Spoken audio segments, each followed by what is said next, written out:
gathered here today to hear from three very well qualified folks who want to represent the 1st Congressional District in Congress. And I think there are a couple of important words here to remember. Number one is caring and competent. These are very caring folks. They're very competent. They know what they're doing, and every one of them is fully qualified. And I think the second important word to remember is represent. They want to represent the 1st Congressional District, and we have not had any representation for 11 years. We've got a so-called representative who doesn't come down here, keeps his schedule secret, and takes all his money from defense contractors. And we've got 3 folks who want to represent us. I'm going to ask them to take their seats, and they're going to have to cool it for just a minute while we make a couple more announcements. But in alphabetical order is Mr. Edwin Santana from Stafford County, Mr. John Sutherland from the rose between 2 thorns from King George County.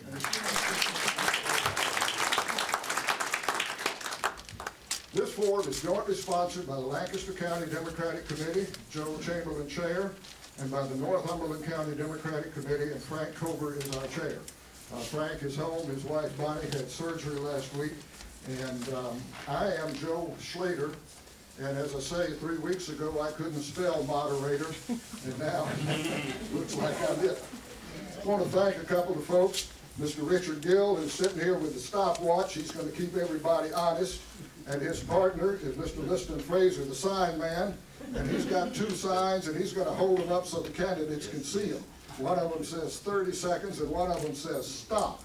And if the candidate doesn't stop, then they get the dreaded gone. Which one has the taser? Okay. Actually, this. Thanks to the folks at the library. Ms. Alice Cooper, who's the library director, and a young man named Trevor, who has been here since noon today, helping us set up and making everything work. And we also want to thank Mr. Dennis Dalpino. Denny is the videographer over here in the corner. And if you'd like to have a video of this, go talk to Denny afterwards. Please note on the back of your form, there on the back of your program, there are some rules. To sum up the rules, they say be nice to each other. No signs or banners. I'm going to ask all the questions. If you want to talk to the candidates, they're going to be here afterwards. The procedure for the forum is this. In about 1 minute, I'm going to shut up, and each candidate will have 4 minutes for an opening statement. And we're going to do those statements in alphabetical order. Mr. Santana, Mr. Sutter, Ms. Williams. The moderator will then ask questions, and each candidate will have 2 minutes to respond to the questions. And the order in which they answer will vary. The same candidate is not going to be on the hot spot for every question. We'll vary that order.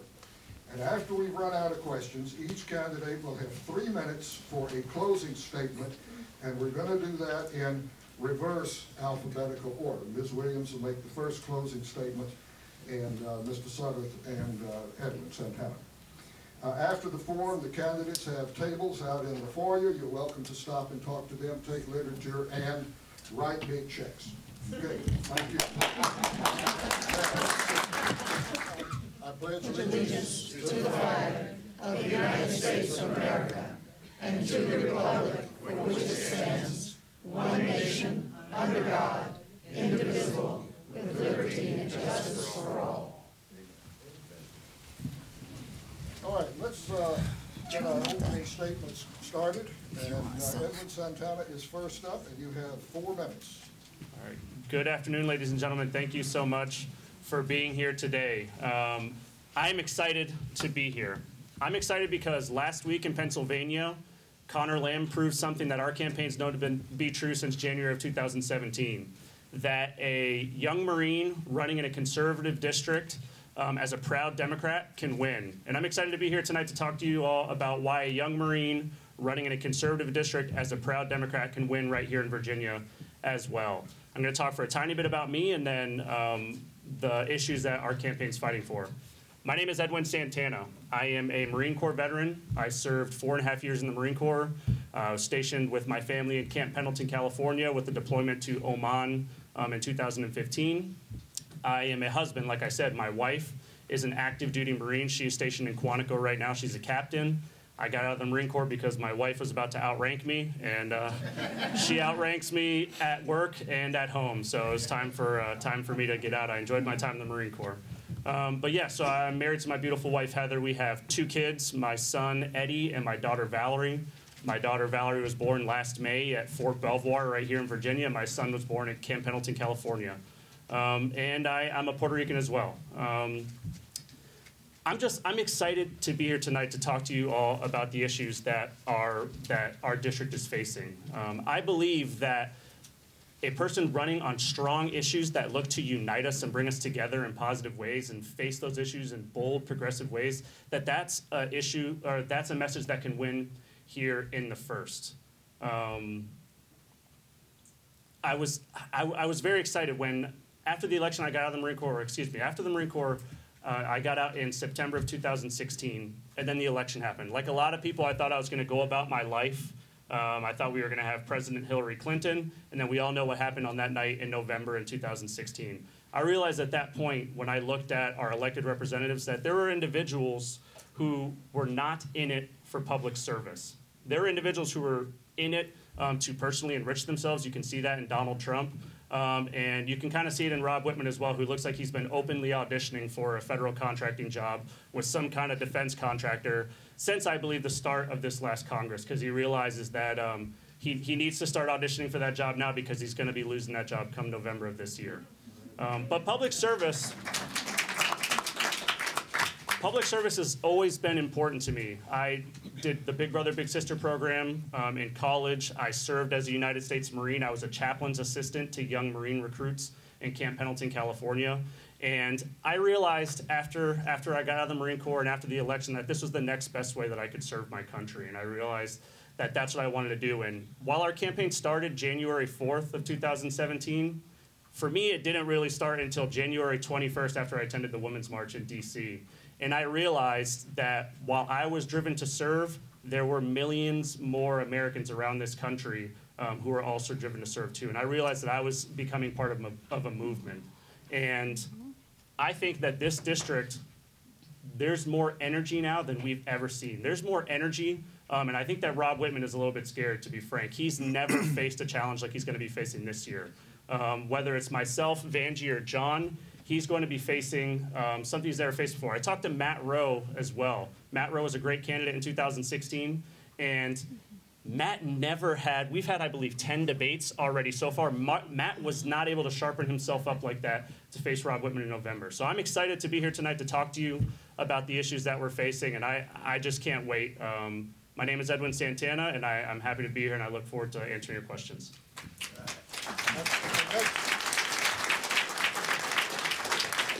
Next candidate, Mr. John Sutter.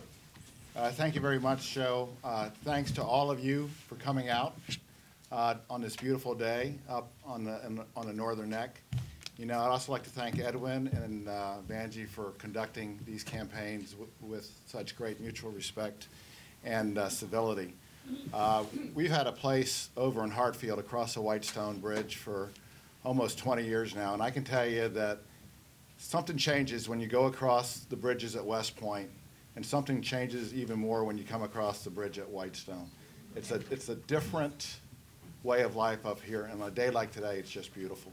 And you know why it's a little bit more beautiful than normal? I think it's turning a little bit more blue than it used to be. 3 of our biggest events have been up here on the Northern Neck. I'm John Suddarth. I'm a West Pointer. I was an Army officer, a field artillery officer in the Army Rapid Deployment Force and in Germany. I'm a Stanford MBA, and I also ran 6 different multinational manufacturing companies with operations all over the world. Manufactured in 15 different countries and did operations in sales and operations in over 50. So I know how the world works, and I know what works for America and American workers and what doesn't work. And we have some real problems. I prepared myself to be your congressman the same way I would prepare to run one of those companies, and that's through strategic planning. I'd ask the question, who are we today? What are our strengths and weaknesses? What are the threats and opportunities before us? And what do we want to be? And how do we get there? So I have a vision of what America can be, should be, and hopefully will be. If you don't know where you are, and if you don't care where you're going, any road will do. And our GOP-led Congress meanders from distraction to scandal to distraction. They can't even pass a tax bill until they do at 2 a.m. in the morning when no one's read and has a $2 trillion deficit. What they seem to be good at is passing tax cuts for the wealthy, saying yes to the NRA, saying no to everything else. And I think it's time that we had leadership in Washington that was brave enough to stand up and say no to special interests and yes to progress. So where are we today? We have huge inequalities in income between whites and people of color, between men and women, and between different ethnicities. The children of the affluent get a much better education than do the children of others. Some Americans get great health care while others get none at all. We're destroying our planet. Our infrastructure is decrepit. And we now have a situation where high school students are showing more wisdom and maturity and more courage than our president and our Congress. Rob Whitman votes to defund education, infrastructure, health care, and Social Security. The president attacks our courts, the rule of law, the free press. He fires his Secretary of State by tweet. This past Friday night, the Attorney General fired a career civil servant, the Deputy FBI Director, by email 2 days before his retirement to deprive him of his pension in an attempt to suppress those who speak truth to power. So I call on all of us to stand together and say enough, and let's select people who really want to serve and make America a much, much better country. So my website is sudarthforcongress.com. I have detailed policy positions there. Need your encouragement, your financial report to sign our petitions, and also to volunteer. Thank you very much.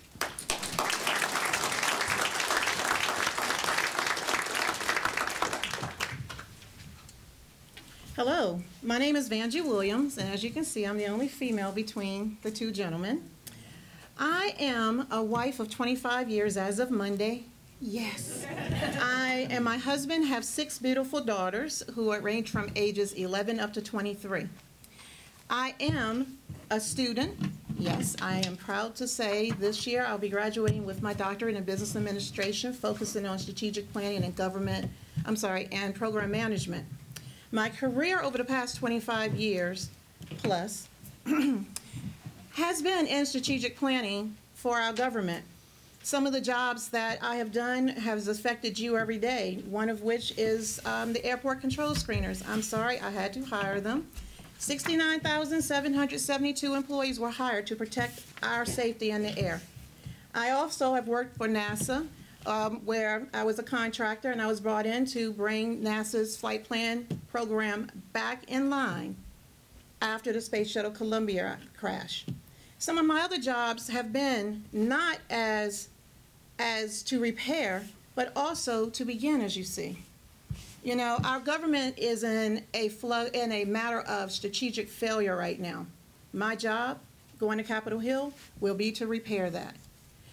Now, a strategic planner solves the hardest problems and stops problems from happening, right? As a strategic planner, on one hand, I see the dysfunction in our government, you know, the waste, fraud, and abuse that we all see every day. And on the other hand, I ride down these streets and I see the suffering of our neighbors. I have suffered. Many of you have suffered. Why am I running? I'm running for us. I'm not running against Trump.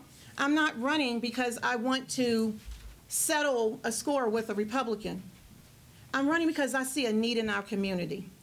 My platform is simple. Jobs and prosperity. And I don't mean just money. I mean health care, education, housing, transportation, and innovation. And yes, retirement, because I hope to see it one day. I also know that we need to invest in our hometown heroes, our first responders, our educators, enlisted military, and veterans. I know that we need to bring the interest of the interest of our community, the first district, back home, not at a shipyard. Shipbuilding is important, but we're more important. Second, health care. Single-payer health care is the only option.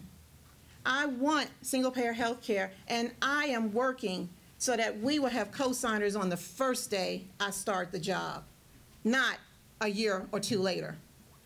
I also know that we have to fix government spending and bring fiscal responsibility. When you get your check, you don't get to add money to it. Why should Capitol Hill? Why should corporations, and I'm not talking small businesses, why should corporations reap the benefits of the taxes that are being paid, or I'm sorry, that they don't pay, but yet we have to pay? And yes, I do want to get rid of Citizens United. I will work hard to make that happen. My name is Vanjie Williams. I'm running for Congress. I am not running as a liberal congresswoman. I am not running to be the conservative congresswoman. I am running to be the people's congresswoman. And I promise you, I'm not running for the issue of the day. I'm running for the future of this district. Let me tell you, I have children, your children. The next generation deserves better than what they're getting right now. So promises, I'm not going to promise you anything. I'm going to work hard with you, the people, because we are the people. Thank you.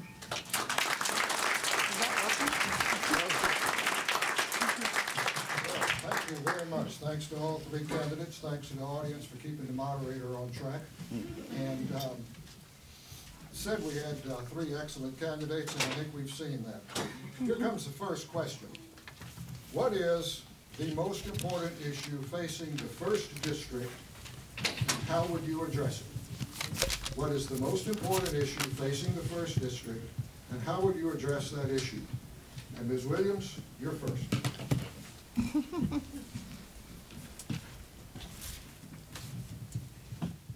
Life in the first district is complex. Our issues go beyond just a singular issue. We have a transportation issue. How many neighbors do you know don't have cars? How do they get to work? How do they get to affordable or adequate health care? I can tell you personally, my family has lived in this district for over 350 years. I know many people in the district. I'm related to many people in this district. I can tell you, one of the things that really fundamentally bothers me is I go to events and I don't see diversity. Look at your neighbors. This room should be 50-50. And why is that? A, transportation. One of our biggest and most fundamental problems is transportation. They can't get to jobs.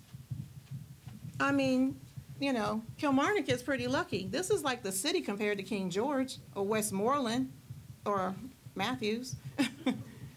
We have an issue that has to be solved. We need to work on our infrastructure. We need to work on transportation.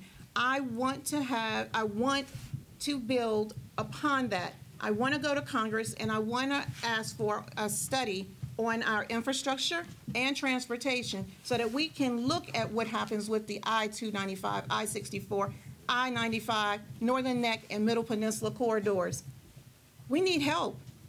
And perhaps hubs would be the best way to do it so that people can get from one county to another, so they can get from their front door or even a half a mile down the road to a job. Seeing a young lady walking at 21 in the dark from a 7-Eleven because it's the only job in the neighborhood, that's not progress. I want progress. Not sure who's Thank you, Ms. Williams. Mr. Santana, 2 minutes. That way. That's a great question. I think the most important issue that we face, not only in this district but across the country, is addressing the healthcare dilemma that we have right now. If you look at the Affordable Care Act, it's more popular now than it's ever been before, and I think that's for one major reason. A lot of people don't realize how good something is until it's almost gone. And we saw the backlash last March, a year ago now, when Congress was trying to force through the American Health Care Act, a law that would have stripped away health care from millions of Americans, would have raised premiums on everybody else, and then made health care worse for the individuals who were lucky enough to have it.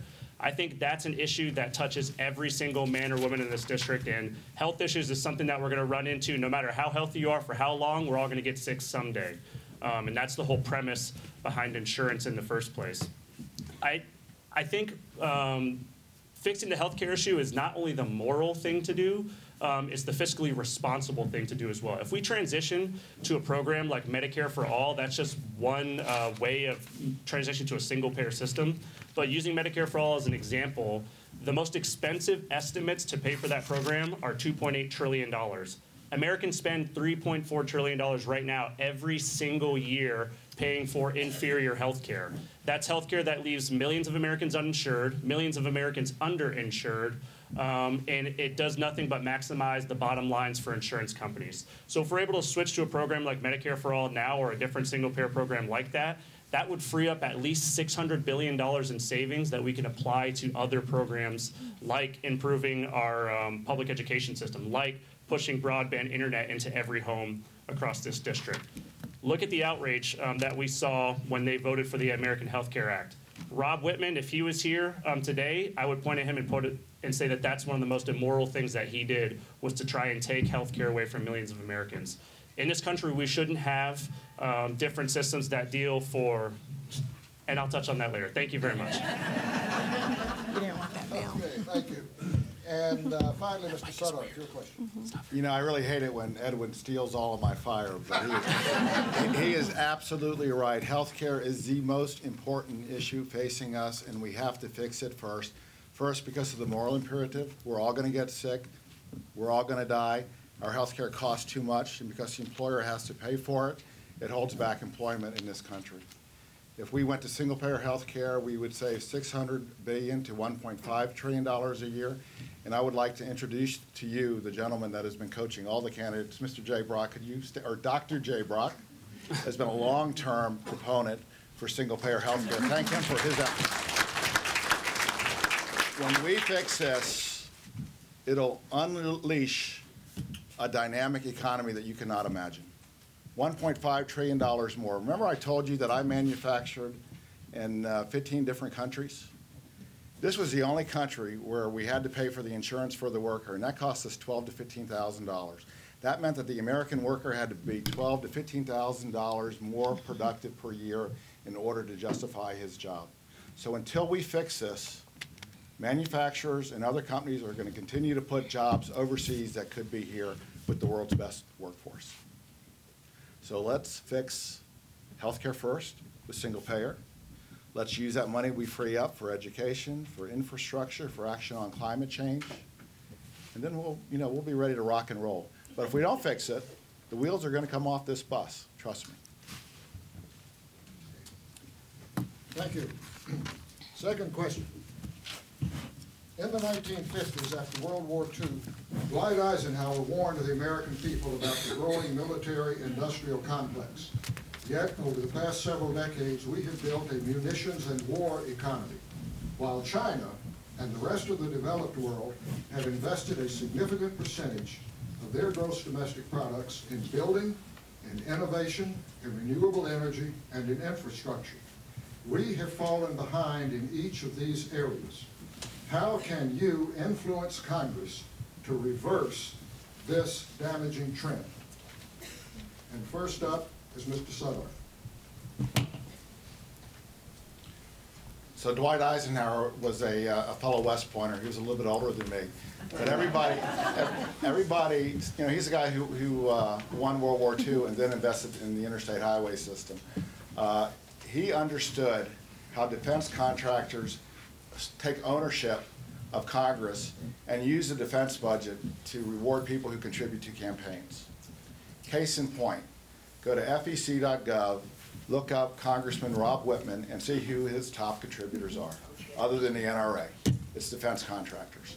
Now, it would be fine to spend this money if we had a group of objective generals and admirals and defense experts like Joe deciding what we really needed for defense, instead of figuring out how much money we can pay defense contractors.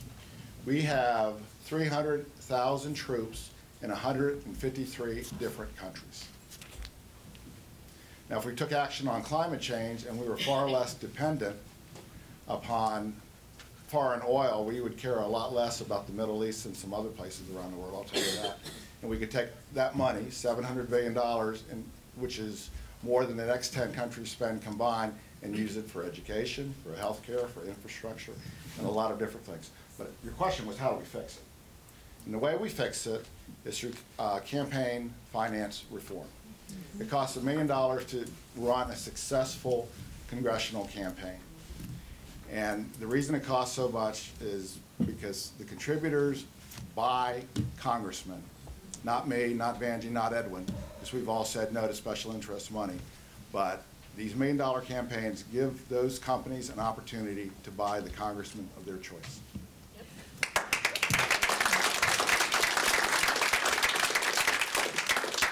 Ms. Williams, your question.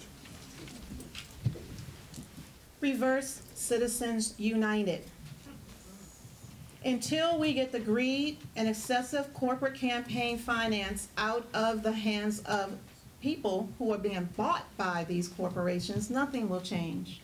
By electing Democrats who care about people before profits, that's how we change this. I've said it before and I'll keep saying it. One way that we can improve our community, the 1st District of Virginia, is a comprehensive infrastructure and transportation study. And implement it, not just study it, but actually implement it. Rebuild the Norris Bridge like we were promised. Build roads, and while we're building roads, we can put in the underground utilities for broadband so that we can encourage commerce without changing our community. See, one of the things that I've heard in our community is simple.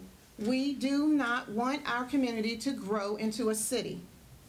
Well, this is a problem. We have to grow a little bit, not a lot. As far as how do we fix this?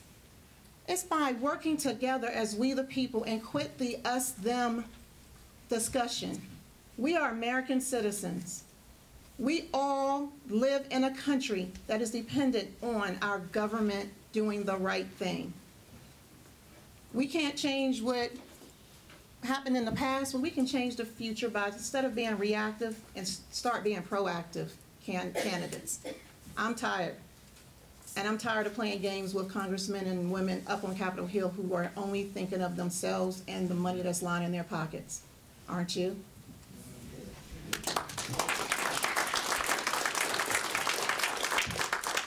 So that is a great question, but I do want to finish my last thought really quick. All I was going to say was that 2/3 of Americans in this country already get their health care from the government or paid for by the government, whether that's through Medicare, Medicaid, CHIP, the military, the VA. All I want to do is close the gap on that last 1/3, and switching to a single-payer system will do that.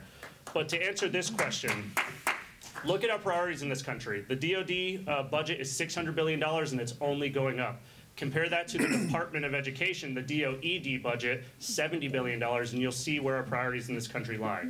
Not only do we have a supply and demand for war in this country, we have a supply and demand for military weapons in this country, but to talk about a problem that we have, especially in Virginia, we have a supply and demand for prisoners in this country, and I hope we get a chance to talk about that as well. So for this specifically, I would require any increase in defense funding to be matched by increases in national funding on domestic programs. And I would also require Congress to have to vote on the authorization for the use of military force. So that way, congressmen like Rob Whitman don't just get the benefits of the defense industry, but they never get held accountable for voting to send Americans overseas to die.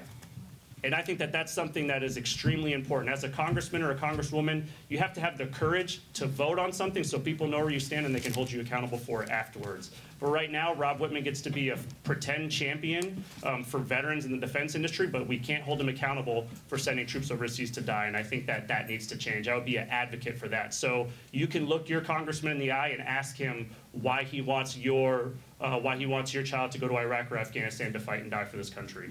And to close on that, I would also support repealing Citizens United. Thank you. Thanks very much. Question number 3. What would you do in Congress to protect Social Security and Medicare from the budget deficit that is being created by the tax bill? And Mr. Santana, you're first. So for Social Security and Medicare, one thing we have to do is make it so that way those funds cannot be used for anything else. Americans spend their entire lives paying into these programs. They should not be used by Congress for different things. That money is put there. It shouldn't be allowed to be used to pay for any other pet projects that congressmen and women have right now. Another thing that we need to do is remove the cap on Social Security payments. I don't have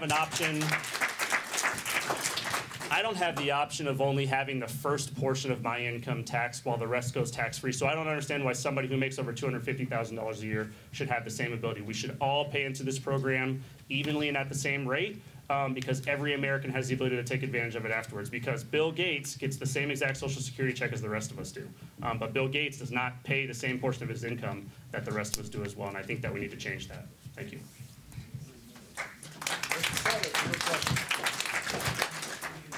Yeah, the question was, how do we protect Social Security and how do we protect Medicare? What the Republicans like to do, you know, they've just done this tax cut, which they claim is a $1.5 trillion deficit with a bunch of rosy assumptions. In reality, it's a $2.2 to a $2.6 trillion deficit that they created. And they're going to use this crisis that, Keith knows what I'm talking about, this crisis that they are creating as an anvil to try to hammer out cuts to things like Medicare and Social Security. So I'm going to tell you something that you may not know, or maybe you do, but Medicare and Social Security have never, ever once run a deficit since their very founding. Social Security since the 1930s has run a surplus, and Medicare has run a surplus since the mid-1960s. In fact, it is these surpluses that have been funding the GOP-caused federal fiscal deficits that we've been experiencing every time we elect one of these people who think that they can give a tax cut to their buddies and it won't have an effect. So the way that you protect Social Security is electing people like us to Congress so we can do the right thing with the budget. All of the positions that I've talked about, like single-payer, investment in infrastructure, action on climate change, they actually reduce federal spending. They may eventually reduce the tax rate after we pay off the debt that the Republicans just caused. But you need, votes matter, elections matter. You need to send the right people to Congress to protect our country and get it back on the right path. Thank you. Ms. Williams. How do we protect Social Security and Medicare? Vote for Democrats. You know, it's not a hard problem. Our Social Security and Medicare, in reality, is protected. It's never had a deficit. It is growing. As long as we keep Americans working, it will grow. The more Americans we get to work, the more it will grow. The fact of the matter is, of the three of us, I think I'm the most I'm more fiscally conservative than the other two. One of my degrees is in federal contracts and acquisitions. I can tell you one thing that we will have to do once we take over Congress again, is we have to get a bill co-signed that says that no Congress can use the money for any other program except what it's geared for people. Not their pet projects, not their earmark projects, not to rebuild the airport. It's for us. And I'm going to leave it at that. Vote Democrats.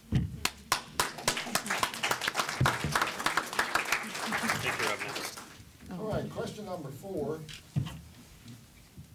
Mr. Whitman is a member of the House Armed Services Committee, and on that committee, he serves as chairman of the Sea Power and Projection Forces Subcommittee, which is a very important subcommittee for the Navy. Mr. Whitman is a vocal and very strong supporter of building 12 carriers and 355 ships for the Navy.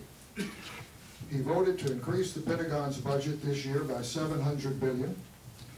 What is your position on this emphasis on armed forces as the central focus of our national security? And let me give you that last one you got. What is your position on this emphasis on armed forces as being the central focus of our national security? And Ms. Williams, you've got the microphone. You're first. We need to retire Whitman. First of all, those shipbuilding companies, they don't care about us. They don't care about the military. They definitely don't care about our children and our education system in this district. Excuse me. Rob Whitman, his sole goal is to make money for those who support his campaign. And like I said, until Citizens United is reversed, he's going to keep doing it. My position is as follows. Once he's retired, we will be able to set budgets that are realistic for the first district. We have 3 military bases in this district, and of those 3 military bases, 35% of enlisted military members are on food stamps. But he doesn't care about that. He's building ships. What are those 12 ships doing for our military members that live in this district? What are those ships doing for our children who lack a great education with our schools being discredited every year? We need to vote him out. That's my position on it. I'm not going to get up here and tell you that I think he's doing a great job on this because last time I checked, there ain't no shipbuilding or yards in this district. They're all in a different district. He's not even bringing jobs to this district. I'm tired. I'm here to go to Capitol Hill and be proactive. Proactively getting rid of him is my job. Thank you. Mr. Santana. So one thing, unless you've been fortunate enough to meet him in person, I don't know if there's anybody in this room who's actually been lucky enough to, maybe a handful, but it appears that Rob Whitman only cares about you if you're a ship, or B, a Republican veteran, which he doesn't seem to care about the rest of us in that regard. Rob Whitman, this is something that gets me very upset. Rob Whitman was made an honorary Marine after he became the chair of that Naval Sea Power Subcommittee because he panders to that group of people. I earned the title of Marine through hard work and leadership, and I find it offensive that Rob Whitman has that. And you could see why that is. You could see who donates to Mr. Whitman. And again, all he seems to care about. He doesn't spend recesses back here in the district. He spends recesses touring boat building companies down in New Orleans. He spends his recesses outside the district doing those duties, not talking to the men and women here. And another thing, to address the question more specifically, we need to invest in other forms of projecting our power, like the State Department. Rex Tillerson is going to go down as the worst Secretary of State in the history of this country because he's done more to damage. He's done about as much to damage our reputation around the world as Donald Trump has himself. We're about to go to negotiations with North Korea, but we do not have an ambassador to South Korea. We're more concerned with throwing hundreds of billions of dollars more at the Department of Defense, but not sending diplomats over there to try and talk things out first. That's something that we absolutely need to do. Secretary of Defense Mattis, he is in some hot water right now for some news stories that are out. But one thing that he said that I always respect him for, if you don't spend money in the State Department, you're going to have to buy more money and give me more bullets. Because he realized that if you can't talk things out, we're going to have to send Americans over there to fight and die to solve our problems, and I absolutely stand against that. Mr. Sutter. I don't think any one individual can tell you whether we should have 12 carrier groups or 8, or what exactly the profile of our defense forces should be. But I think anyone who was a military professional can tell you is those decisions should not be made politically. They should be made by generals and admirals and experts who aren't trying to get a federal contract but are trying to do the right thing. Way back in 1992, we had too many military bases after the Cold War ended. And they knew that Congress could not close these bases. So what they did is that they set up something called BRAC. And what BRAC did is they came up with a recommendation of which military installations were no longer required, and Congress had to vote yay or nay. They could not cherry pick it. And our defense budget should be done the same way. But we spend way too much for defense. We could get by with a lot less. You know, one of the reasons why we're in 153 different countries is because a lot of times our foreign policy is designed to placate or to satisfy very large economic interests. Some of you may know that we overthrew the Iranian government, which was duly elected in 1952, because BP wanted us to. 70% of the senior positions in the State Department are empty. We used to be respected around the world. I spent 3 years in Germany as a soldier. I could not buy a beer or pay for a haircut. That respect is gone. We got to get it back. Thank you.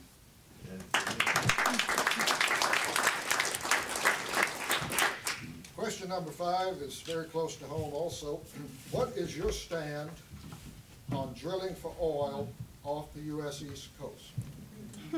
What is your stand for drilling for oil off the U.S. East Coast? And Mr. Sutter, you're first.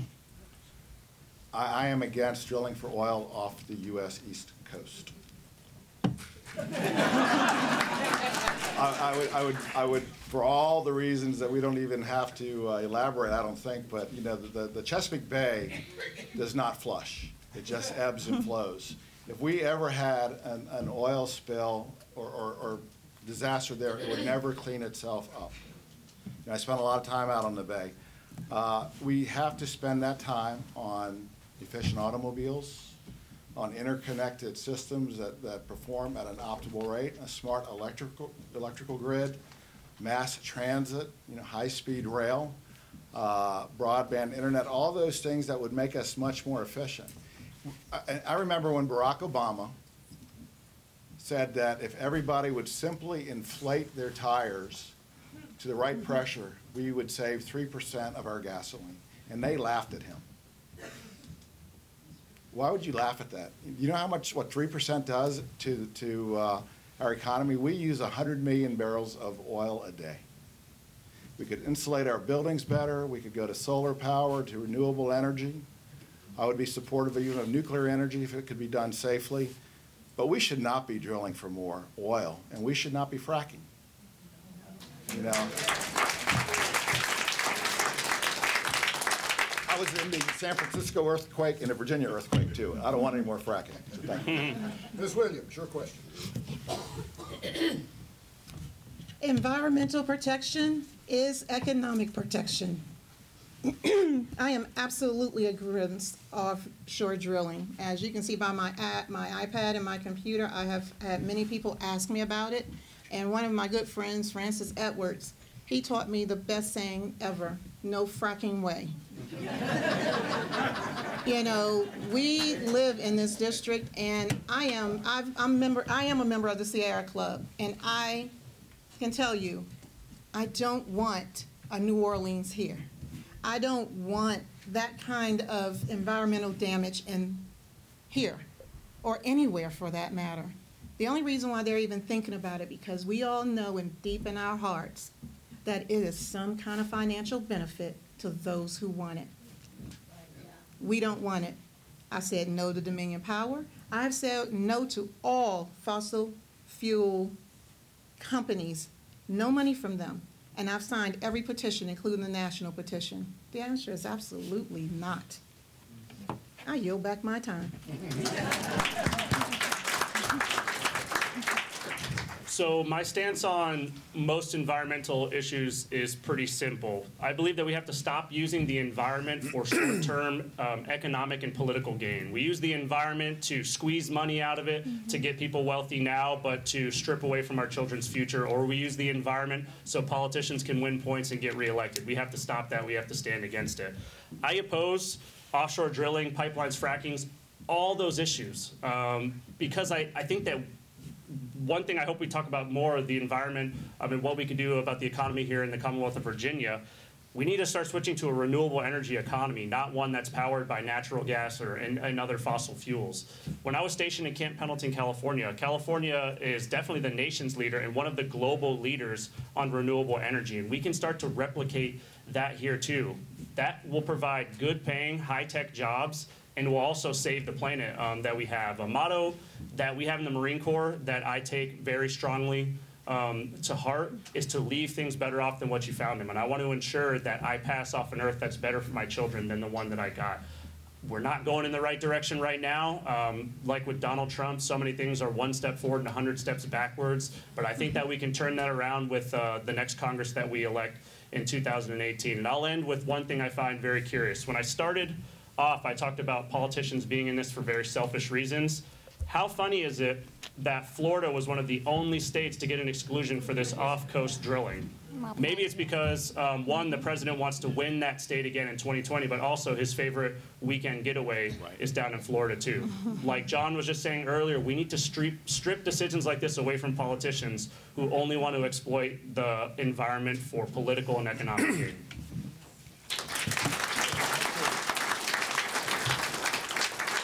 Our next question. Gun violence is at the fore of current news. We've heard proposed solutions to include arming classroom teachers and other types of limitations on the sale, possession, trafficking in firearms and ammunition. What are your comments on proposed solutions for reducing this problem of gun violence? And Mr. Santana, you're first. That is a great question. You don't have to look farther than Florida. I find it offensive and appalling that they found $70 million to pay for pay for teachers to get guns and weapons training. But just a year ago, they weren't able to find $70 million to increase teachers' wages, or $70 million to pay for more books or for better facilities. You wonder why we have problems with overflowing classrooms and decrepit buildings. Well, it's because we'd rather be spending the money to give teachers guns. And I've talked to a lot of teachers since we've been campaigning, and I haven't heard one of them tell me that they got into the business so they could carry a 9mm on them and be their school security guard as well. So I think that is ridiculous. As a Marine, I've carried and fired just about every single weapon imaginable. I had to spend hundreds of hours to gain the ability to do so. And guess what? If I was not qualified to carry that weapon, I would not be allowed to. We need to take that same approach with Americans here. We need to take assault weapons off of our streets. I carried those weapons. I carried an M16 in the Middle East. We do not need teenagers carrying AR-15s in the streets and in the schools right here in America. It's ridiculous that we live in a country where Nick Cruz was not old enough to buy a beer, but he could walk into a store and buy an AR-15 and go and use it on some of his classmates on a bad day. We need to get those weapons off the streets of America. One thing that gives me hope is that we have a generation of kids who will be 18 very soon, and that might be the one issue that they vote on. So we will get congressmen and congresswomen elected who will not be afraid to stand up to the NRA and to people who have taken the Second Amendment way too far.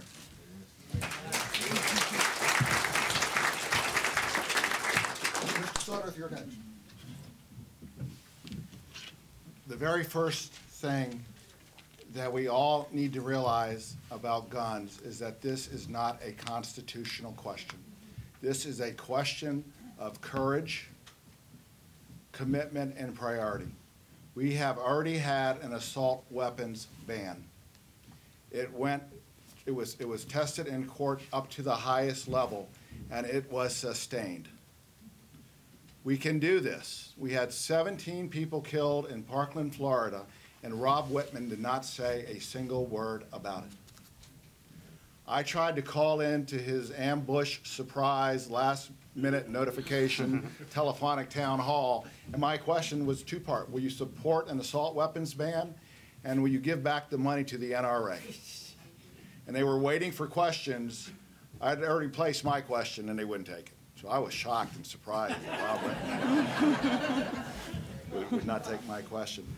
I was an airborne ranger. I know what the AR-15 5.56 millimeter round does to the human body. It goes, and I'm going to be graphic here because you need to understand how serious this is. It goes in like a ballpoint pen, and it comes out the back like a Clorox bottle. And imagine those parents preparing their kids for burial. Somebody could walk in here legally with an AR-15 and a banana clip and take out all of us within 2 minutes. We need to do the assault weapons ban. We need to do the universal background checks. I think we need to address open carry. I am uncomfortable when I see somebody walking down the street with an AR-15. But remember, it's courage, and you need to send people to Washington who will say what I just said. Thank you. And Ms. Richards. We don't have to look as far away as Florida.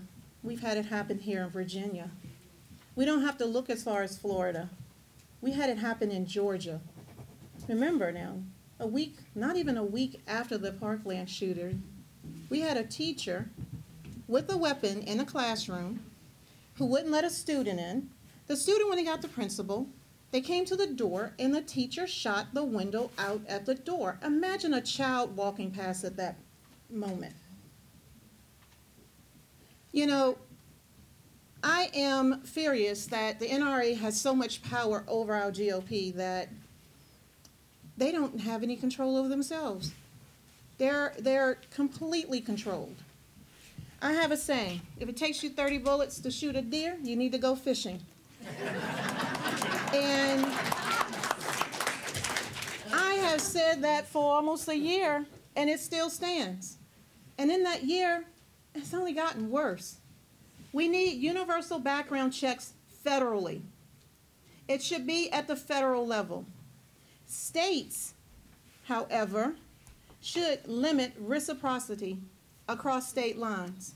Because I live at the Nice Bridge, and all someone in Maryland has to do is cross this bridge, buy a gun in Virginia, and go right back.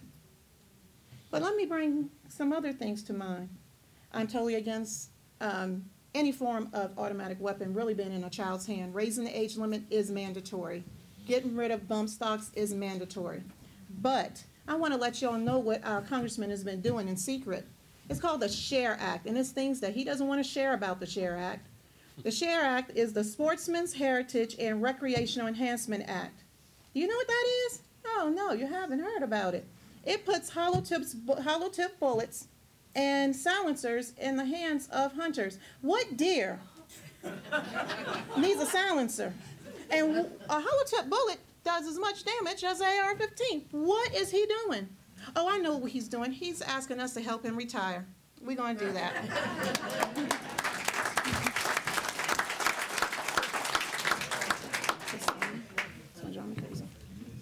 Opioid addiction, a national epidemic. It's in the news every day. What is Congress's role in confronting this opioid epidemic, addiction epidemic? And Ms. Williams, pick up the mic here first. This subject hits home on me. I am a child of a drug addict since I was 12 years old. And it makes me really angry that we're only talking about opioids right now.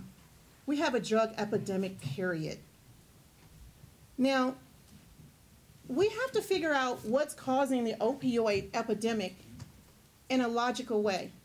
See, it's a big deal right now because it affects a certain community, right? No, it affects all communities. The only difference is with the crack cocaine epidemic, it affected the minority communities. Opioids are so easy to get. I'll tell you how easy. When I tore my Achilles tendon, I literally had people who knew I was in pain and couldn't take the pills ask me, could they buy my chocolates? I didn't know what a chocolate was, so I was like, what's some of my Hershey's? I don't know. Chocolates are Dilaudid. Yeah, that's what they call them. We need some way to have a balanced system. What can Congress do? You know, I'm not an expert at it, but I would think that we on Capitol Hill would come up with a good coalition that go from state to state with the medical professionals to figure out how we can give people pain management treatment without giving them heavy drugs. Drugs doesn't stop the pain. It doesn't, because Dilaudid did not work on me. Pain management, getting us through what's causing the pain does. Better health care gets us through pain management. We have a bigger issue than just the opioid crisis. We have a crisis, period, in this country. And it's time we take action. I'm ready to sit down with a coalition and let's get it fixed and stop just throwing money at it. It's not working. Okay, and Mr. Santana, your question. the opioid epidemic is a public health crisis, a public health emergency, and the reason I want to switch to a single-payer system so bad is that way every American could have access to the health care that they need. Medicaid right now is one of the biggest, that's how so many people get treatment for this issue right now. And we already had a failed war on drugs in this country. It ended up being a program of oppression to put down minorities. And you can see how many are locked up in jail now for three-strike rules or disproportionate sentencing for things like crack cocaine instead of regular cocaine like that. We already had that war on drugs that failed. And it's terrifying to see a president right now who's talking about drug dealers getting the death penalty. You know exactly who he's talking about, because I know that no big pharmaceutical companies CEOs will be getting the death penalty when they've peddled opioids to our population harder than anybody standing on a street corner ever could. So we need to take steps so that way pharmaceutical companies cannot stop exploiting people. You shouldn't get your pharmaceutical advice from commercials that you see on TV. We have to do something to limit that right there. We need to start treating people for the illness that they have, not worrying about locking more people up. That's not going to do anything for anybody or any of these communities. And Mr. Sutter, your question. You know, I'm the oldest one up here, and I remember when I was a kid, somebody describing the tobacco industry as a great investment because it costs a dime, they could sell it for $1, and it was addictive. And then the tobacco industry for 30 years spent time creating doubt about whether smoking caused cancer or not. The same consultants and experts that created doubt about cigarettes and cancer are being employed to create doubt about climate change. And some of the same state's attorneys that went after the tobacco industry are now going after the opioid manufacturers, with the knowledge that the opioid manufacturers knew that these were addictive. They lied about the data so that they could sell them, so they could create something that they could make for a dime and sell for $10 that would be addictive. And that goes back to some of the problems we have with the way we provide health care in this country. There was a pharmacy in West Virginia that was doing $300 million worth of opioid prescriptions in a town with 750 people. That's true. So that's one thing. It's part of how we provide health care. Secondly, an addiction is often the result of boredom or lack of hope or lack of opportunity. So we need to fix our economy. And finally, it's not a crime, it's an illness. So thank you.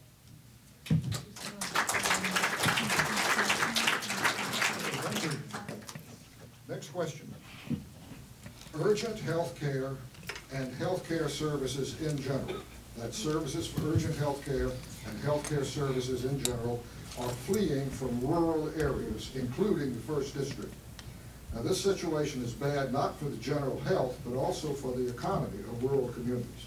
What can Congress do to reverse this trend of health care leaving rural communities? And Mr. Sutter, you're first. Yeah, there are two aspects of this, and one is the general health care problem that we have. Some of these rural communities that only have one provider have seen increases in premiums of up to 60%. So we have a problem of where the assurance of funding is not there, the assurance of coverage is not there, so for-profit healthcare providers are leaving rural areas. There's a political aspect of it where this cultural war attack on Planned Parenthood and other women's productive services result in these clinics closing down as well. And often, 1% might be abortion services, 99% maybe just general health care. The state of Texas, which is very red, hopefully turning blue, they went after Planned Parenthood, and now they have the highest maternal death rate in the Western world. I bet they're real proud of that. And I know we have a problem up here as well with clinics closing down. So we fix it by a single payer, making sure that everybody has coverage, which will also provide assurance of payment. And under single payer, health care is normally provided by private providers. It's not socialized medicine. It's just any doctor can see any patient because he knows every patient has insurance, and every patient can see any doctor. We're not cul-de-saced into these insurance networks anymore, or you don't have to see a physician who's in your network. But a much, much larger question is, there are some things that private enterprise do not provide, and when private enterprise does not provide a modern necessity, that is when government steps in. And that could be broadband, that could be health clinics. But we have to fix the problem. Thank you.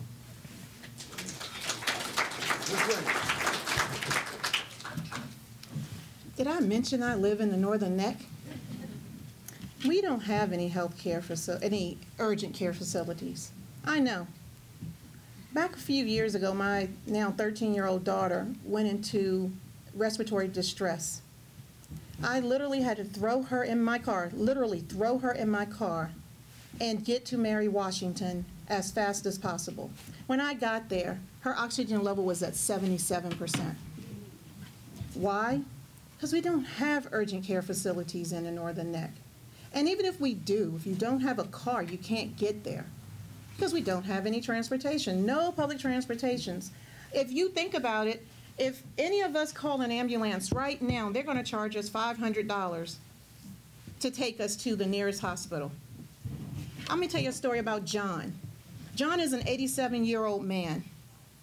He has health care. John has no car. John depends on the neighbors within Westmoreland County to take him to Richmond, to take him to Mary Washington. Urgent care facilities are needed. They aren't fleeing. We don't have them. Realistically, we need single payer sooner than later. We need to know that we can have clinics in the first district that aren't worried about administrative costs and are focusing on people and helping children. If any one of us fell outside right now, I don't know about Kilmarnock, but if it happened in King George, we have to call an ambulance or we have to put them in a car. Have an issue down here. Urgent care facilities, I want them. I want them now. Transportation so that people can get to them, we need it. Having health care, even if you do, what is the point if you can't get it? We have a bigger issue than just that small question. And you know, I don't know about you all. I hope our children and our grandchildren have a better system than we have right now. Because whoever gets up on Capitol Hill, we have to work together to make sure it happens, not only in the first district, but again, around, across the country in rural communities. We're the forgotten world. I hate to say it that way, but we are the last to be thought about when it comes to health care. Mr. Santana, your turn. So I'm going to have to piggyback a lot off what John said already because we have a lot of similar views on this. But this is one reason why I advocate for a single-payer system so heavily.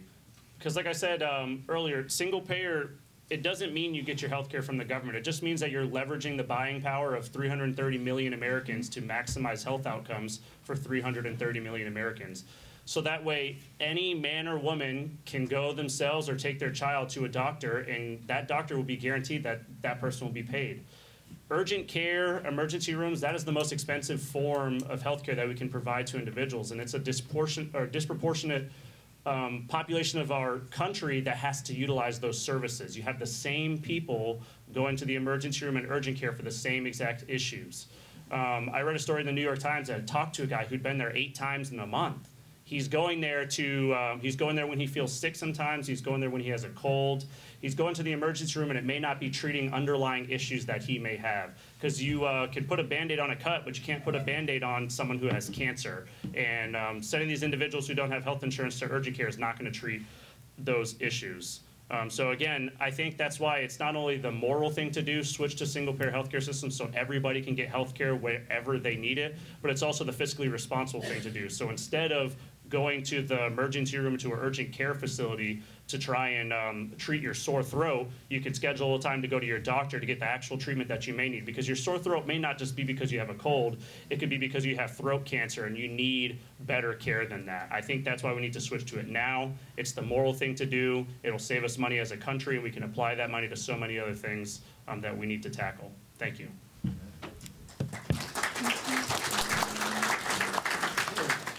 question.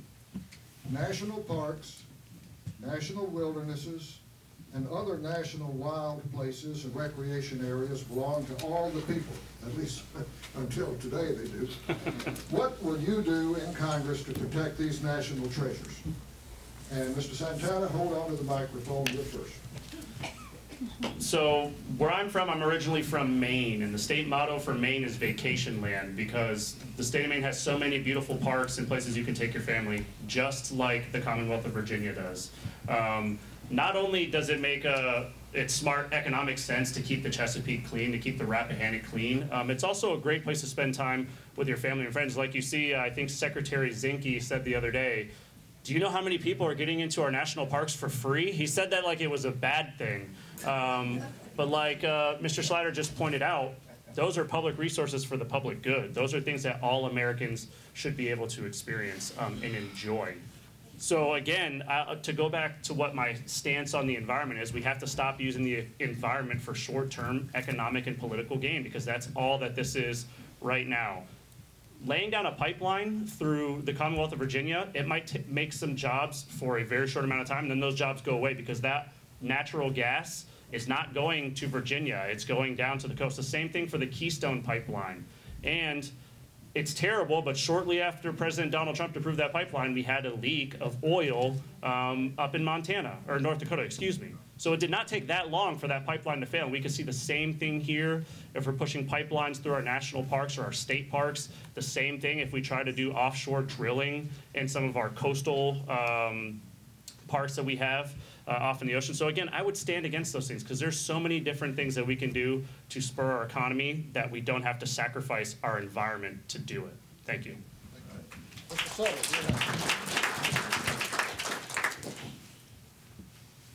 You know, these people deny that it's human activity that causes climate change, at the same time that they're turning over our national parks, forests, and wildernesses for natural resource exploitation, and simultaneously with tripling entrance fees. Donald Trump said, and this is almost a word-for-word quote, yeah, national parks, we need one or two. The national park budget is $7 billion a year. That is 2 days of defense spending.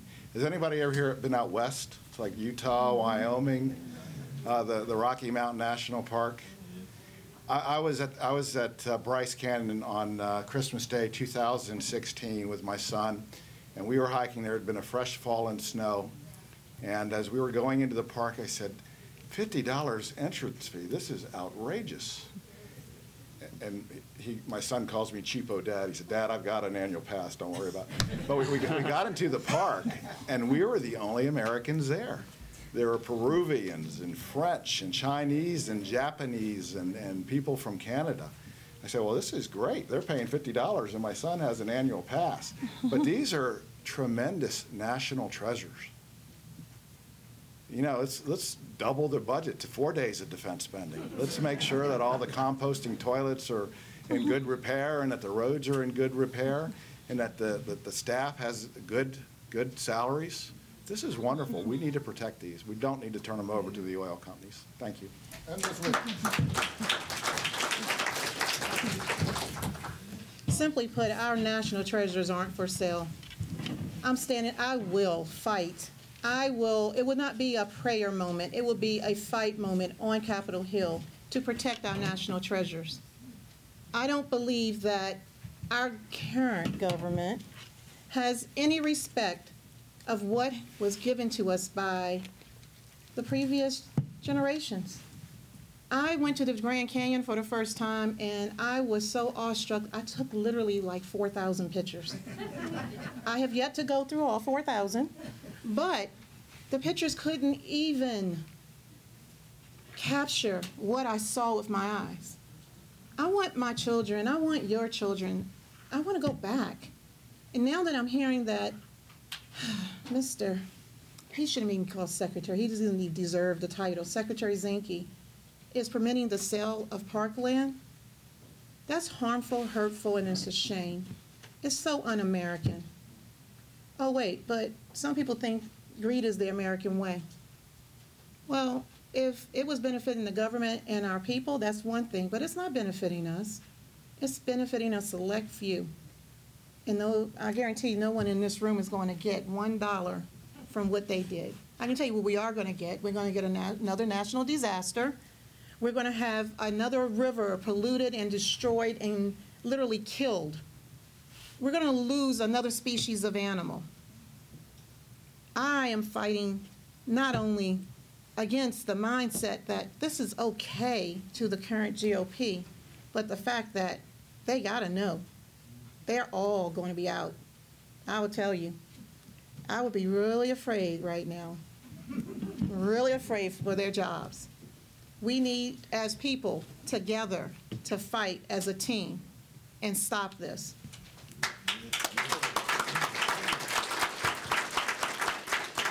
And our next question. As you know, the pick and shovel work and day-to-day work in Congress is done in committees. Which congressional committees will you lobby to serve on, and why are these committees important to you? And Ms. Williams, you're first. Well, that's easy. The first one would be Appropriations Committee. My bachelor's degree is in federal contracts and acquisitions. I've been in construction and federal contracts, like I said, for almost 25, actually 30 years. So I'm dating myself. It is important to realize that if you cannot read the federal acquisition regulations, you have no idea what you're doing. And if you ever sign off on a tax bill without understanding what it encapsulates and what it has buried in it, you need to be fired. If I ever do that, I will ask each one of you to write me a letter and ask me for my letter of resignation immediately. My second will be agriculture.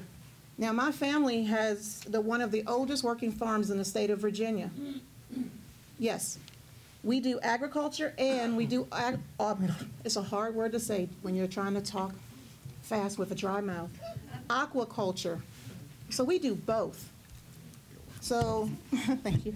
I will make sure that I protect our way of life in the 1st District. Because guess what? There are farms up in Prince William County, and there are farms down in James City. I want to protect us. And those are the two areas that I would want to serve. Protect the money, protect the farmlands, protect the waterways, period. Mr. Santana, congressional committees. So two committees I would be very interested in serving in. The first one would be a committee that deals with healthcare policy.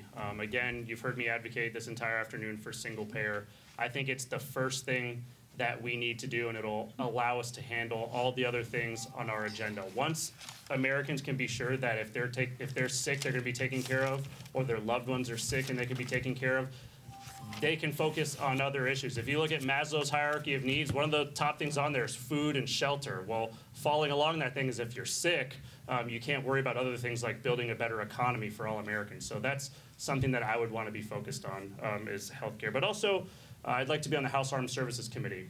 Rob Whitman is in that position right now because he is a shameless lobbyist for defense contractors and boat builders. I'd like to be on that committee because as a service member, I know the sacrifices that young Marines, soldiers, sailors, and airmen had to make during their services. I know what it's like to go overseas. I know what it's like to have your spouse deployed overseas because my wife served 7 months in Afghanistan in 2014. I understand the issues that they're going through. I know that so many young service members don't get paid an adequate wage as well, and they have to rely on food stamps and other issues. You shouldn't have a service member who's on Medicaid and also in the military. That is absolutely unacceptable. So I'd like to serve on that committee because I know what they're going through and because I think I would have the courage to stand up to the defense industry, and I'd have the courage to put my vote on the line for issues that I believe in. I talked about voting to authorize the use of military force. I think I would be courageous enough to take those votes and then come back and stand in front of you and tell you why I did that, because that's something that we're lacking right now. Rob Whitman doesn't come back to the community and explain the way that he votes. I would be proud to do so. Thank you.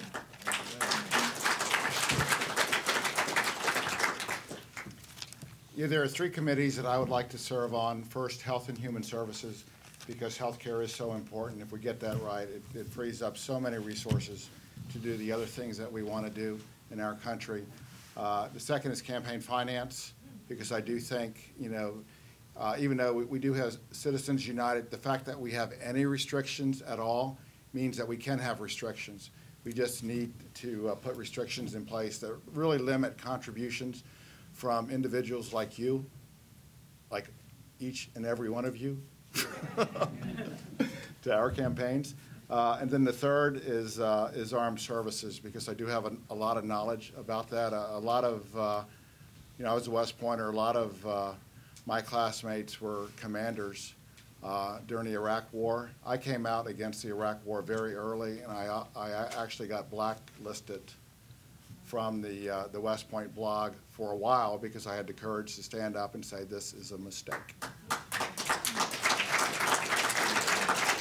And I was initially attacked, and then when the whole thing kind of became a debacle, a lot of classmates, including some general level officers, came back and said, you were right. But I am a person of some personal courage. In 2003, in February, Thomas White, who was the Secretary of the Army, resigned because of the war plans to go into Iraq. He thought that they were inadequate. And the President of the United States did not even ask him, why did you resign? And Congress did not ask him, why did you resign? So I contributed to a book that he wrote called Reconstructing Eden, which is about the occupation of Iraq. And my contribution was Don't Fire the Army of Iraq. That book was on all the morning news shows on a Tuesday, and by Thursday it was unavailable. So do not think that we always have free expression in this country. But you need people who have the courage to stand up to special interests and do the right thing, and we should be on the key committees in Congress. Thank you.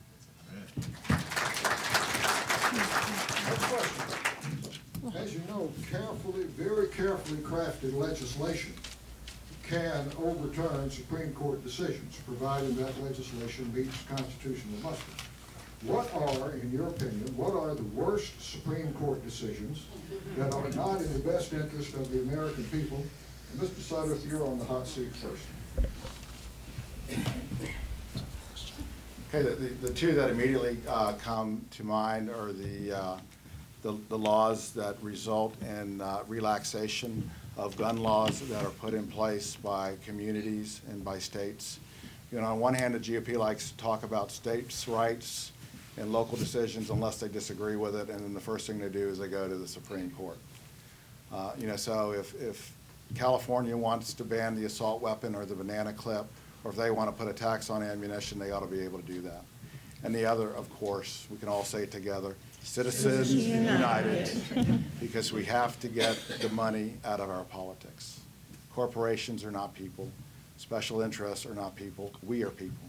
So I think we should limit campaign contributions to individuals who are citizens and voters in this country, and to an amount that a reasonable person can aspire to contribute to one of our campaigns. Campaigns are too expensive. They are too long. Our congressmen spend too much time raising money instead of doing legislation and working on the people's behalf. But the only people who have an interest in campaign finance reform are you and candidates. The newspapers, radio, television, political consultants, they all benefit from big money campaigns. So you have to act, and you need to vote for people like Edwin Vangie or me that believe in campaign finance reform. So.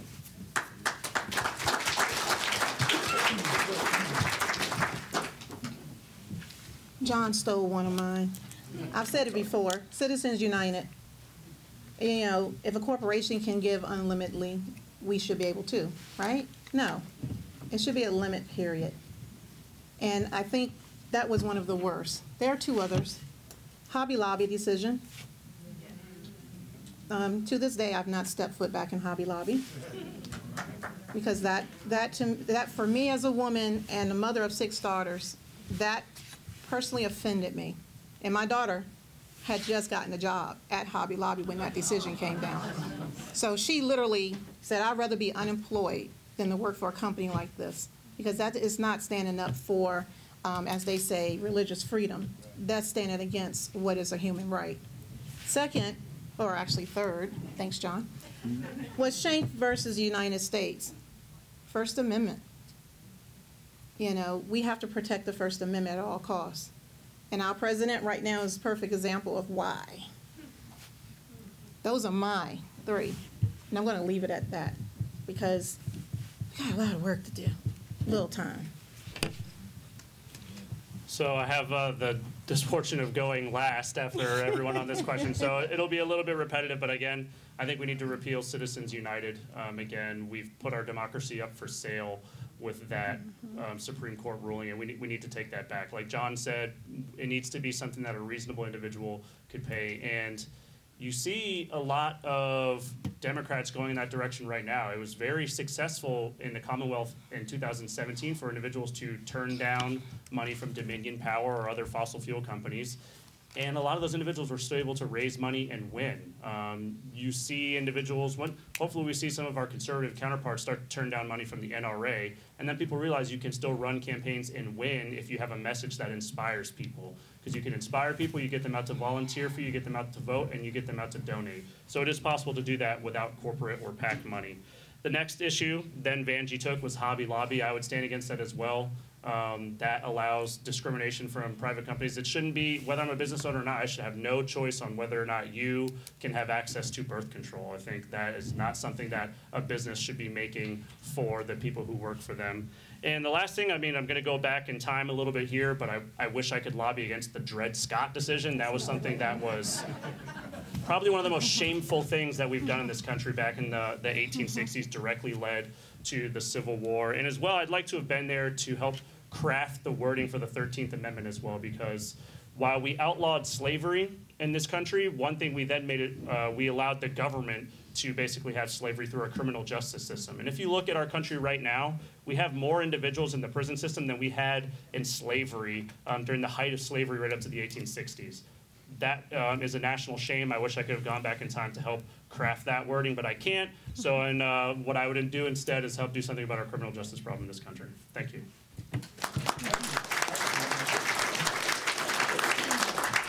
One final question, and then we go to the closing statements. Here's your final question. Since his election in 2007, Rob Whitman has won each successive one with 56 to 63% of the vote. He has reliably picked up around 60% of the vote. What is your strategy to defeat Rob Whitman? Mr. Santana, tell us all about it. So Rob Whitman will have never faced a challenger like he's going to face this year. Like I said in the beginning, Rob Whitman has never had to go against a Democratic opponent who had to go through a tough primary. We've had 10 forums, 10 debates up to this point already. Rob Whitman hasn't had any. Maybe he has 1 or 2 in the fall of every election year, but he's not up there sharpening his tools, getting ready for the November election. One thing that also gives me hope is there's never been energy throughout the whole country, but specifically here in the 1st Congressional District like we have this year. There are, like I said, my campaign may have started on January 4th of 2017, but once I attended the Women's March and realized that what was going to happen between that date and 2018 was a huge movement, and I'm proud to be a part of it. A small part, but I am proud to be a part of it. And again, that's something that Rob Whitman has never had to face before. Rob Whitman has never had to face individuals of his own party retiring at the rate that they're retiring right now. I'm still hoping that Mr. Whitman will see the light and retire before November. That'll make our jobs a little bit easier as well, but he hasn't done that as well. So my strategy to win this seat, it's pretty simple. I try and get out to the district and see every individual that I can. I'm not writing off any voters. I'm trying to win every single vote, but I'm not going to compromise my values to do so. So an example, I was out canvassing the other day. I saw a gentleman who had a President Trump class ring on, and it said deplorables on it. But I still went up to that individual because I wanted to talk to him. I did not want to write him off, and we ended up having a great conversation. He signed my petition. And while that individual might not vote for me in November, it might make it easier for somebody else down the line to earn his vote in the future. So I don't think we can write anybody off, but at the same time, we cannot compromise our progressive and our democratic values. We can't compromise that. Do the best thing you can to win every vote you can, but at the end of the day, you can't compromise who you are, because whether you're running as a liberal Democrat, a conservative Democrat, people just want you to be authentic. So if we're authentic to who we are, I think we have a chance of winning.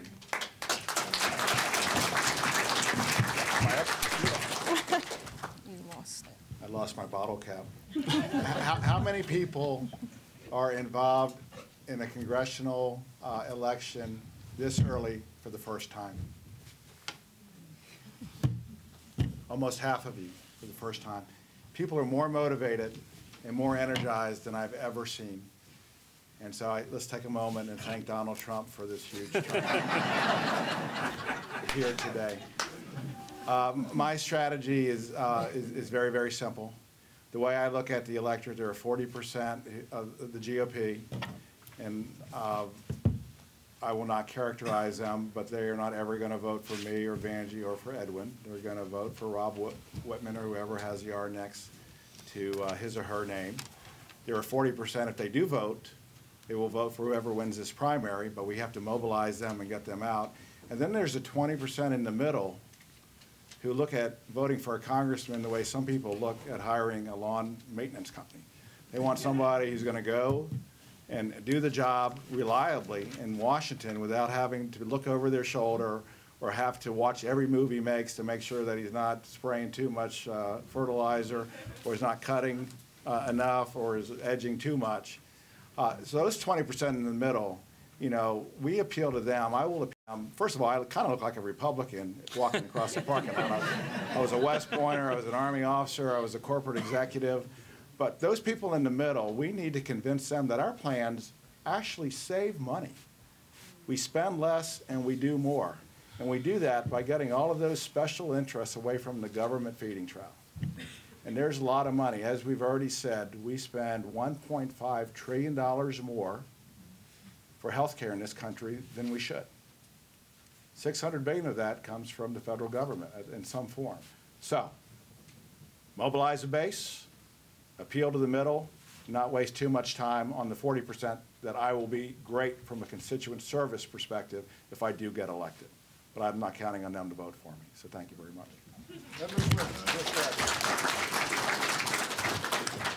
I actually love this question.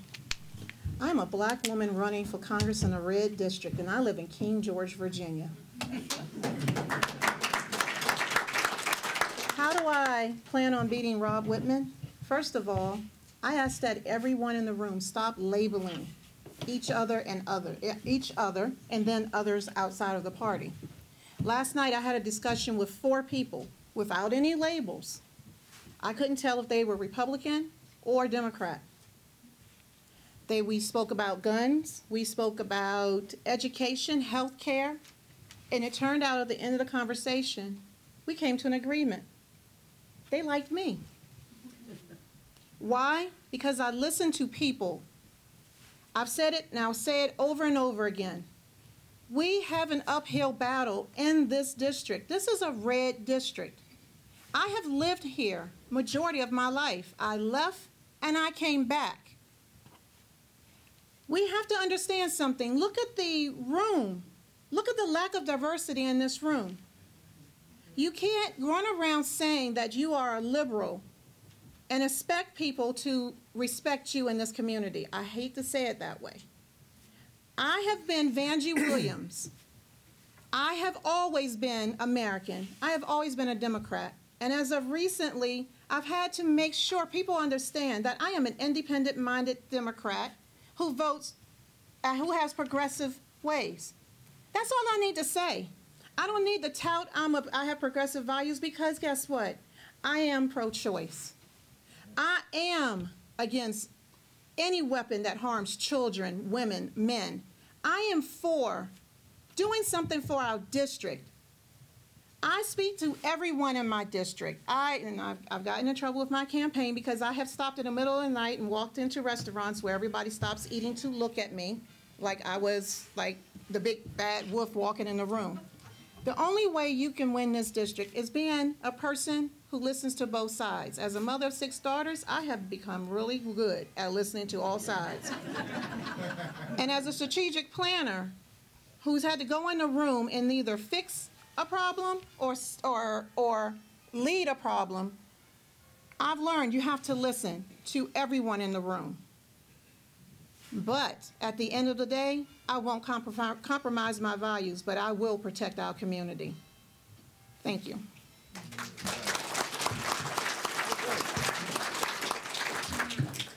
The next event is our closing statements, and I want to give the candidates just a minute to get your thoughts together for your closing statement. And Ms. Williams, you're going to give us the first one, and Mr. Suddeth, you're number 2, and Mr. Santana, you'll be number 3.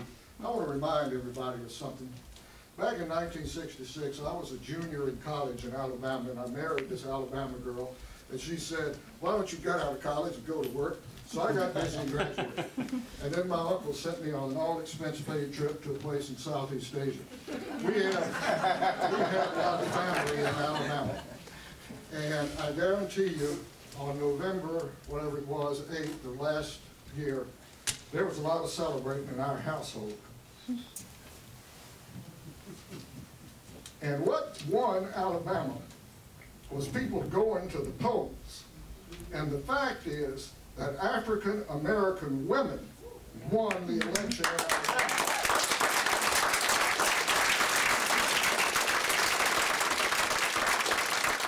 And they won it because they got out and did the pick and shovel work of registering people to vote, talking to them wherever they could find them, and then on election day, put them in the car, put them in the truck, get them in the church van, and take them to the polls. And that's the only way we're going to win here, is the pick and shovel work of getting people to the polls. Having said that, let's listen to the closing statements, and Ms. Williams, you are up first. Okay, I'm going to do something different. I'm going to stand up because I want you all to see me in the back of the room. My name is Vanjie Williams, and I'm running for Congress. I've said it before and I'll say it again. I'm not running to be the liberal congresswoman. I'm not running to be the conservative congresswoman. I am running to be the people's congresswoman. I live in this district. I have seen the suffering and I have seen the prizes in this district. But let me tell you something. What's going on right now is harmful, hurtful, and dangerous to our future. Now, I'm not going to tell you that you should pick one or the other candidates off of this issue, that issue. But I'm going to tell you what you should not do. Do not make this a popularity contest because you like the way someone smiles. You like the way they talk to you. I want you to look at their issues, look at my issues, look at their issues. And I want you to pick a candidate who represents this district well. Rob Whitman is sitting up there because he has been the only one who has stood up here and be willing enough to have the courage enough to actually run. I'll say it again. I'm a black woman running in a red district. This takes massive courage. And I'm going to tell you how we win. We win by going into neighborhoods where people don't go. We run by talking to our neighbors regardless of what party they are, red, green, whatever other colors they want to pick now, because we are the red, white, and blue. We are Americans. I have the most education. I have the most experience. I'm the most qualified. I'm the most innovative. And let me tell you something, ladies and gentlemen. I know I have a great chance of winning this race. Right now, we're sitting amongst history. I am the first African-American woman to run for Congress in the 1st District, and when I win, I'll be the first African-American woman to represent Congress on Capitol Hill. Now, Edwin's going to tell you he's the first Latino, but guess what? I'm going to tell you what I've heard in the district. We don't want any more white guys. We don't want any more old guys. Ow.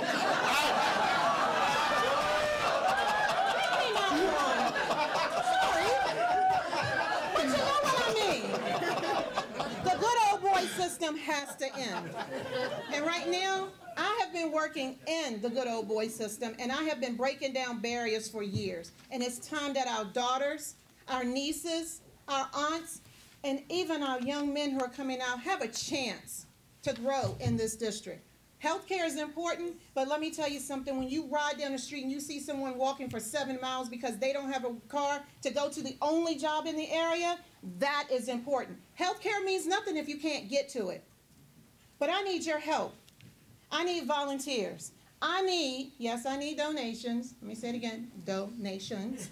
Oh, donation. And I need house parties. I need conversation. And I'm going to tell you why. Because this is not my race. This is our race.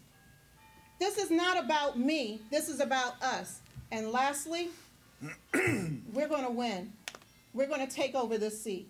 My name is Vanjie Williams. Please visit my website, VanjieForCongress.com. I'll be right out here to talk to each and every one of you. And if you have a phone, text the word FIRST to 69922, it's out there on the sign, and you'll instantly have access to my sites. Thank you. I guess the next one up is the old white guy. That so came out wrong. I would like to thank everybody for coming out here today in Northumberland and Lancaster Democratic Committees. It's been a great event, and that was an awe-inspiring and very motivational speech.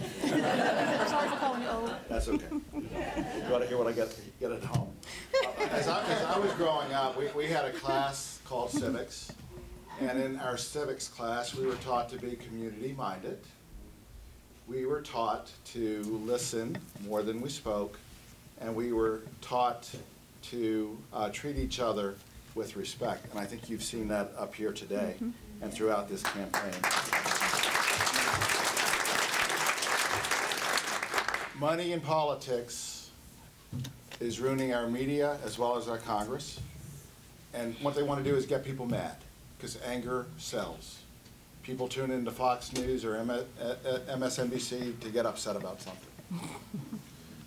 I don't want you to be angry. I want you to be tenacious. I want you to be dedicated. I want you to follow through. But I also want you, and I want us, and I want the Democratic Party, and I want our new progressive wave in Congress to try to lift this conversation, this national discourse, and try to appeal to each other's better natures. Even if I go to Congress, I will reach out to the other side. I will not compromise my principles or positions, but I will try to work with them. We talked a little bit how to win. Our nominee should mobilize the base and appeal to the middle. I am a corporate executive. I am a veteran. I am somebody who understands how the world works. I have the temperament to govern, and I will not get rolled. I will not be intimidated by special interests. I've been that way my whole life. I've been stubborn. I've stood up to generals. I've stood up to West Point. I've stood up to corporations. There's a expression in the Army was lead, follow, or get out of the way. Mr. Whitman only understood one of those. That was to follow. He's a rubber stamp. He's never led. He's never had one single moment of political courage. So he should get out of the way. So we need to send somebody to Washington who wants to actually fix problems and get this country going again. I think it should be me. But it's up to you to decide. But I would welcome your support, your encouragement, for you to volunteer to work and to contribute to this campaign.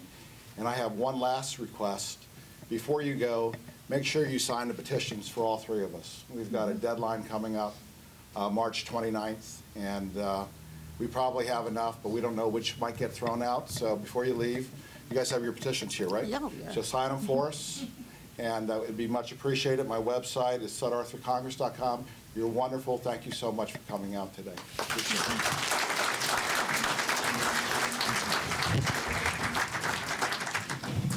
Good afternoon, ladies and gentlemen. Again, thank you all so much for coming here. I want to apologize for my opening statement earlier today. I was exhausted from a long day of canvassing. Yesterday, I drank about a gallon of coffee on the 2.5-hour ride here. So I was a little scatterbrained and stuff like that, but I think answering some tough questions over the last 2 hours has calmed me down a little bit. So I apologize for that. But again, thank you all so much for coming out here. That was a great question that we had earlier. Who's been this involved in a campaign up to this point? I raised my hand because, like I said, I've never been more involved than I was now. I read the New York Times every day. I thought I understood all the issues. I went out there and voted for Matt Rowe, but I realized at the end of the day, that was not enough. And after November of 2016, when I had to do a little bit of self-reflection and ask myself, did I do everything I could to further my progressive ideas, to further Democratic ideas? I realized that no, I didn't. The motto of Officer Candidate School in the Marine Corps is to lead by example. And I realized that I wasn't being a leader prior to November of 2016 when it came to these issues that I'm talking about right now. And I realized I had to do something about it. I want to talk to you now real quick on why I think our campaign has the best chance of winning in November, and why, again, like I said in the beginning, a young Marine running in a conservative district as a proud Democrat, why that message can and will win here in the 1st Congressional District. Like I said, I'm a Marine Corps veteran, and in a state or a Commonwealth that has such a high population of veterans and federal workers, I understand a lot of the challenges that they face every single day. I know a lot of male Marines don't understand what it's like to be the spouse of a female service member who's also deployed, but that's something that's very important as well. So I understand both perspectives, what it means to serve and what it's like to have a loved one serving overseas. And I think that that knowledge can really pay off here in the district. Now, I'm a proud progressive, and I think that that's the best way that we can solve the issues that we're facing. Now, to me, being a progressive means that I want to solve the issues that we're facing in ways that are inclusive, in ways that look to make things better for every single one and doesn't exclude people based off of who they love, where they live, what they look like, or how much money they make. Also, I understand a lot of the issues, and I think I'll be an effective representative of working families because that's the life that I face every single day. My wife and I have to get up and go to work every single day. We had to look and find affordable childcare for our children. We have to drop them off. We have to figure out how to make the ends meet. And if you look at Rob Whitman and why he seems so disattached from the men and women he's supposed to be representing, maybe it's because his personal net worth has gone up 17 times since he's been in Congress in 2007. I don't know about anybody in this room, but I doubt there's not a lot of people who have increased their net worth 17 times in the last 10 years. And that's why Rob Whitman seems so detached and why he no longer represents the men and women of the district. Thank you so much again. My name is Edwin Santana. You can go to my website and find ways to support the campaign that work for you. Whether it's knocking on doors, making phone calls, or making a donation to my campaign, every single thing is valuable, and every single thing will help us defeat Rob Whitman in November. Thank you so much. This has been a blast. I had a great time. Enjoy the rest of your weekend.